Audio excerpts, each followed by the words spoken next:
I'm John Hanna for CDTV.net in New York, and we have Dirk Dijk, Chief Equity Strategist at Zacks.com, joining us from Dayton, Ohio. Good afternoon, Dirk. Hey, John, how's it going? Good. Well, we have some sun right now. For now, we don't know what's going to happen later. Probably some thunderstorms, they say. How about yourself? Oh, not too bad here.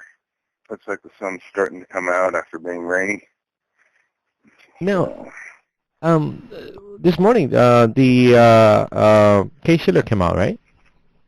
Yeah, and continuation of the same basic trends that we've been seeing now for the last 6 or 7 months, where we're in the middle of the second down leg in housing prices. Now we still haven't hit new post-bubble lows, but we're getting mighty close.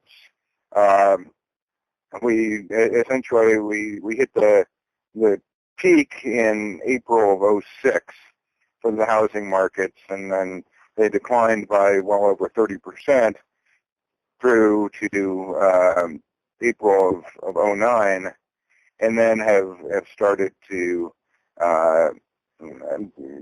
sort of bounce for a while, and then over the last 7 months have turned down. So the composite 20 index, which is their most comprehensive number, is only 23 basis points above that previous low. So it looks very much like we will probably see in the next couple of months a new post-bubble low in home prices. This sort of puts us back to where we were at about the beginning of 2003 in terms of nominal home prices. If you want to throw in inflation, that gets you back to the sort of turn of the century type numbers.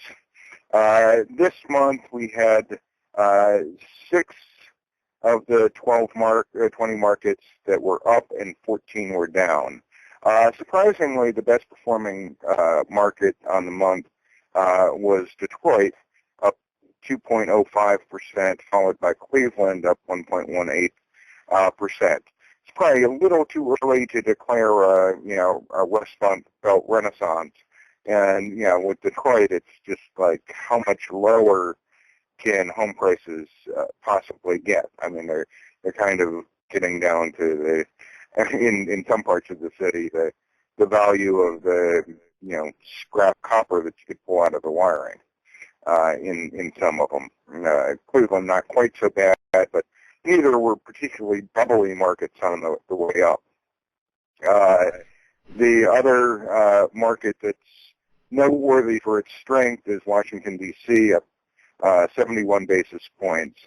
And on a year-over-year basis, that's the only market that has higher prices now than a year ago. And all these numbers, incidentally, I'm giving are the seasonally adjusted numbers. A lot of the press in writing up the reports use the not seasonally adjusted numbers, but I think that's a big mistake because there is a distinct seasonal pattern to housing prices. They tend to get more robust during the spring selling season and tend to be weaker in the winter. But Washington, D.C. was the only one up 2.77% from a year ago. The next best is Boston, which is down 99 basis points, almost 1%. And Dallas down 1.16%. San Diego down 1.79%. So those were the best performing markets. The worst performing were, you had Phoenix down another 8.4%. Phoenix is just, and the name says they're going to rise from the ashes. So far, zero evidence to support that name. From the peak in the national peak in April of '06, it's down 55.17%, second worst performing of all the markets. The worst performing is Las Vegas, off 58%.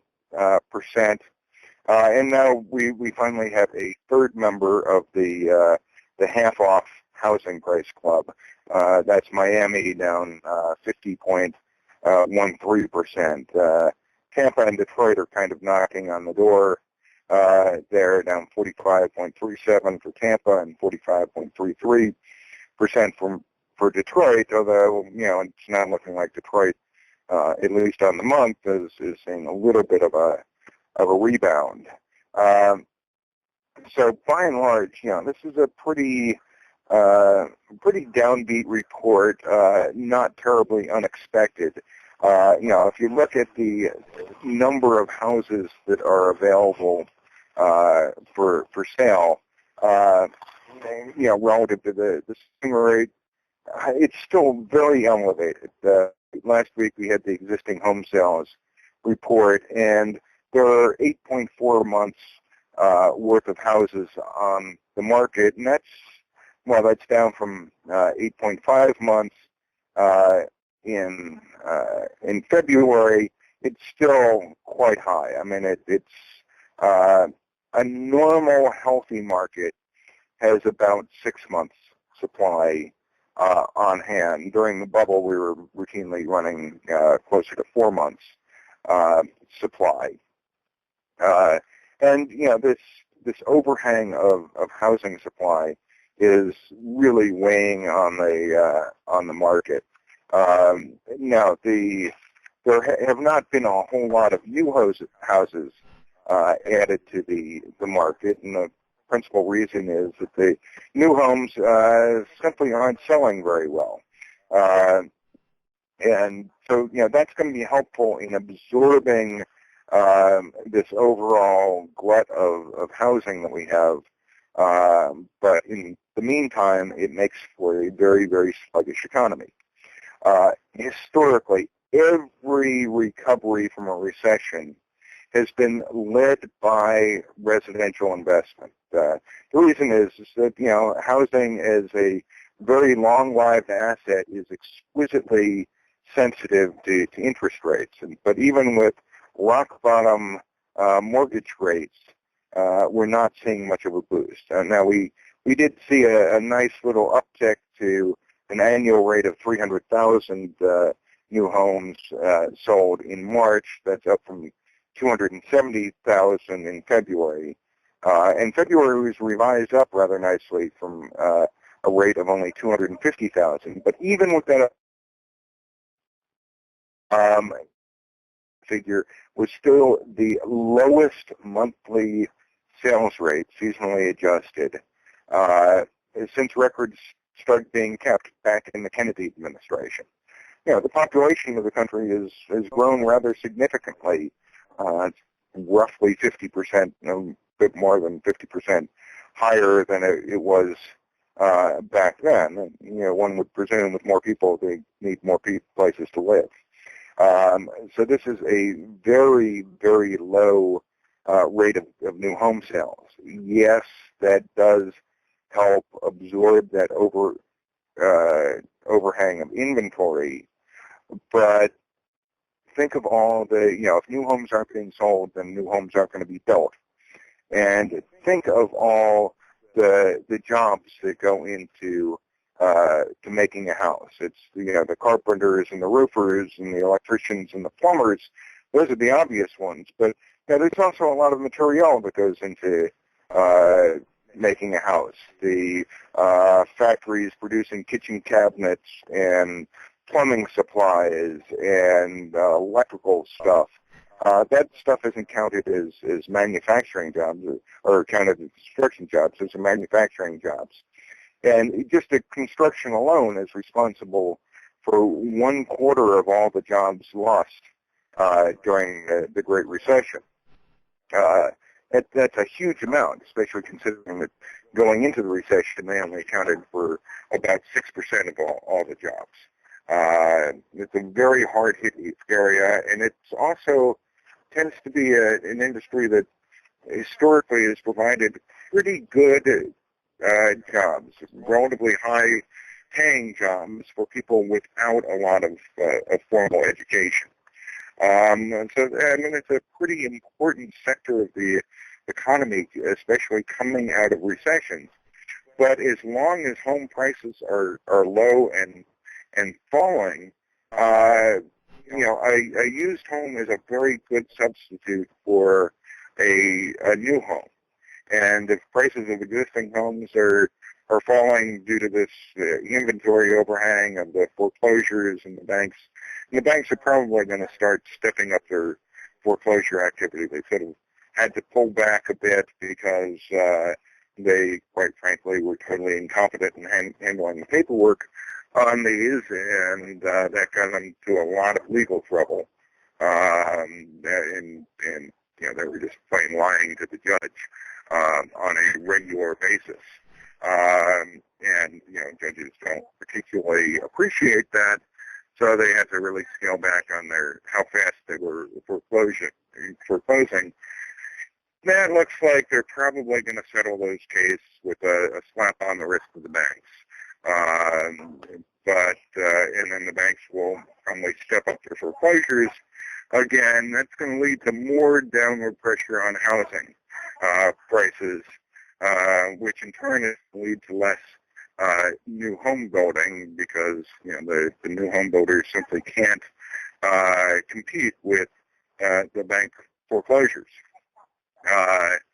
And that puts additional drag on the market. The good news, though, is that we're unlikely to see another 30% down like we have from the peak. The reason is that home prices are a lot more reasonable. And, what is reasonable? Well, relative to what it costs to rent an equivalent place, they're much closer to the historical average valuation rather than owning a home being vastly more expensive than renting. We're not actually at where you'd say this is really, really cheap relative to rents or relative to incomes for that matter. But we're much closer to the long-term historical averages. So unless there's a big undershoot from the historical averages, we're probably looking at another 5% down from here. And I don't think it'll be much more than that. But given that home equity homes are highly leveraged, right? People tend to have mortgages on them, and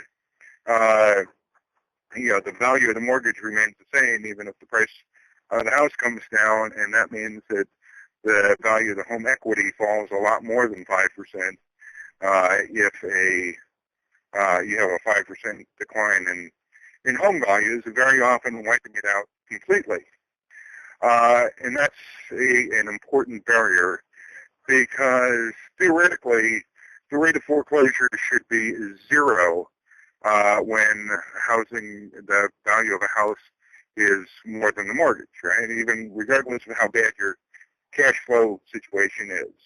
You get laid off, divorced, and come down with a terrible medical condition for which you're uninsured, right? You got no cash to pay the mortgage, but you're still not going to get foreclosed on because, it always makes more sense for you to simply sell the house and get something rather than the bank taking it over and getting nothing. So you're going to see more and more underwater houses with the prices of houses falling. And then it becomes a question of which places that how likely is somebody going to actually say, just screw it, I'm not going to talk, I'm not going to pay my mortgage because economically it doesn't make sense to. Now, because in effect you always have sort of the option of selling your house for the amount of the mortgage simply by stop paying your mortgage. You're probably not going to do that if the value of the house is, $1,000 below the value of the mortgage. I mean, the house is a home. You got kids in school. You don't want to necessarily pull them out. You can have a hit on your credit rating. All sorts of reasons for not just letting the bank take the house. But if you're $50,000, $100,000 underwater, those little marks that you made on the wall with each kid's birthday to show how they grew really isn't worth $100,000. It might be worth $1,000 to you for the sentimental reasons. But when you're talking about a year's wages or more, it makes sense to just say, all right, Mr. Bank, here's the keys to the house. We're out of here. As housing prices decline, more and more houses are going to get to that deeply underwater position, which indeed sort of furthers that downward cycle until housing prices get low enough that people who are now currently renting are saying, what am I paying this landlord for? I could own this house, and then if housing prices rebound, I could eventually make some money on it, and besides which, I want to be able to paint my place bright purple. And I couldn't do that if, I'm renting the place. But, I've got my own pride of ownership and my own, can make my own decisions about my house, and that, will start more people buying. And we're probably getting close to that point with that the price to rent ratio. Not quite there yet, but we're getting closer. But by and large, the housing situation still remains the principal obstacle to having a robust economic recovery. Historically, it's been the locomotive that pulls us out of recovery, but this time the car is derailed and making the pulling a lot tougher. I don't think that this is going to last forever. We're probably going to see a final bottom in housing prices during calendar year 2011. I don't think that we'll necessarily have a robust rebound, but simply stabilizing and not going any lower will be a major step in the right direction. That's Dirk Dijk, Chief Equity Strategist at Zacks.com, joining us from Dayton, Ohio, and I'm John Hanna for CDTV.net.